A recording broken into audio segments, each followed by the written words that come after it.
என்னை விட்டு பிரியது கொஞ்சம் கஷ்டமா தான் இருக்கும். உங்களை விட்டு பிரியது எனக்கும் கஷ்டமா தான் இருக்கும். இத்தனை பேர் இவ்வளவு கேட்டு எனக்காக. விழுப்புரம் மாவட்டம் திண்டிவனம் அடுத்த வட சிறுவலூர் ஊராட்சி ஒன்றிய நடுநிலைப் பள்ளியில் 13 வருஷமா தலைமை ஆசிரியையா பணியாற்றி வந்தவங்க தான் பத்மாவதி. இவங்க தன்னுடைய மாணவர்களுக்கு ஒரு தலைமை ஆசிரியையா மட்டும் இல்லாம ஒரு தாயை போல இருந்திருக்காங்க. இந்த ஒரு சூழல்ல உடல்நிலையை கருத்துல கொண்டு அவங்க பணியிட மாறுதல்ல போக இருந்ததாகவும் சொல்லப்படுது. அப்போ அங்கிருந்த மாணவர்கள் என்ன பண்ணிருக்காங்க தெரியுமா? எங்களை விட்டு போகாதீங்க மிஸ் அப்படின்னு கண்ணீர் விட்டுருக்காங்க.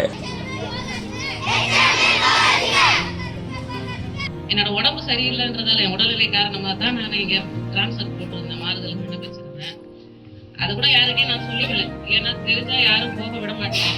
விளையாட்டும் ஆசிரியர்களாகட்டும் யாருடைய குடும்பமும் போகிற மாதிரி இருக்கு. அதாலதான் நான் யார்கிட்டையும் சொல்லாம தான் போட்டிருந்தேன்.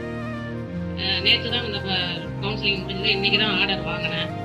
அது எப்படி கேள்விப்பட்டு ஊராட்சி மன்ற தலைவர், நம்ம எஸ்எம்சி தலைவர், நம்ம ஊர் பொதுமக்கள், ஏன்னா 13 ஆண்டு காலமா ஒரு பெரிய பாண்டிங்ல இருக்கும், தாயா பிள்ளையா பழகி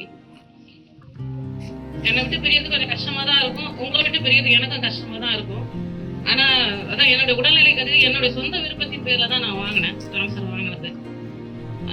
இத்தனை பேர் இவ்வளவு கேட்டு எனக்காக இவ்வளவு நேரம் வெளியே சத்தம் போடும்போது தொண்டை வலிக்குதோன்னு தான் கவலைப்பட்டுட்டு உட்காந்துட்டு இருந்தேன் நான். இவ்வளவு நேரம் நீங்க இப்ப வெளியே எல்லாரும் கோஷம் போட்டுட்டே இருந்தீங்க. அது அர்த்தம் புரிஞ்சு செய்தீங்களா இல்ல புரியாம தான் நீங்க சத்தம் போட்டீங்களான்னு கூட தெரியல. இருந்தாலும் மனசுக்குள்ள அது ஓடிட்டே இருக்கு. நம்ம வந்து இவங்களுக்கு எல்லாம் கஷ்டத்தை கொடுத்துட்டோமோ அப்படின்னு. ஆசிரியர்களும் எவ்வளவு சொன்னாங்க. தலைவர் காலையில இருந்து திரும்ப சொல்லிட்டு இருக்காரு, நீங்க டிரான்ஸ்ஃபர்ல போகக்கூடாது அப்படின்னு சொல்லி. சரி, ஒரு மாற்றம் இருந்தா கொஞ்சம் நமக்கு கொஞ்சம் நல்லா இருக்கும் அப்படின்னு நினைச்சுதான் நான் போட்டது. ஆனாலும் உங்க அன்புக்கு கட்டுப்பட்டு என்னுடைய முடிவை நான் மாத்திக்கிறேன்.